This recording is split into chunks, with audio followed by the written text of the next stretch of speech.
department रो मु गोटे teacher education department रो जियो नुहे से इंटीग्रेटेड बीएड करथला बोली ग्रेजुएशन संगरे से तार बीएड करथला तो तांकर टच थिला से एचओडी को संगरे मोर नथिला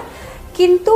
गोटे आउ गोटे सत कथा कहूची जोटा कि मु आगरु भी कहिची मीडिया रे जे कॉलेज पाखरे गोटे मंदिर अछि से मंदिर पूरा लागी के कॉलेज को जो दिन से निज देहरे निया लगे थिले से दिन मु आ मो संगरे आउ दुईटी पिला आमे राती रे से दिन कॉलेज रु फेरी कि से मंदिर जाइथिले ता पई प्रे करिया पई कि से ठीक हे जाऊ सेही समय हमर कंदा कटा देखि कि से मंदिर रो नन्ना नानी माने हमको पचारि चंती जियो कोन कथा कोन एग्जैक्टली हेची सब जिंस बुझेला परे से माने हमको कहि चंती जे आगुरु मध्य किछि मास पूर्वरु गोटे झियो आसिके मंदिर रे बहुत कांदुथिला आउ कांदी की से कहूथिला कि तांको एई सेम एचओडी समीर साहू हैरान करथुले असाइनमेंट इशू को नेकी हैरान करथुले एमिति का एग्जाम रे बैकलॉग लागि होथिला कि तांको नाटा से मानको मने नथिला किंतु से झियो बहुत समय मंदिर रे बसी कांदुथिबो आउ नना नानी को सब कथा कहूथिबो ता माने आपण एठो बुझी पड़थिबे जे से एचओडी को टाइप रो लोक थिले आउ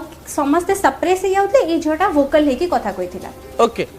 मैडम प्रिंसिपल के ऊपर प्रश्न उठुची जे समीर साहू को से हेल्प करूथिले आउ घंटा घोडौथिले आपनकर प्रिंसिपल केंती थिले जे पूर्वरु थिले तांकर सहित किंबा किछि कथा वार्ता हेचन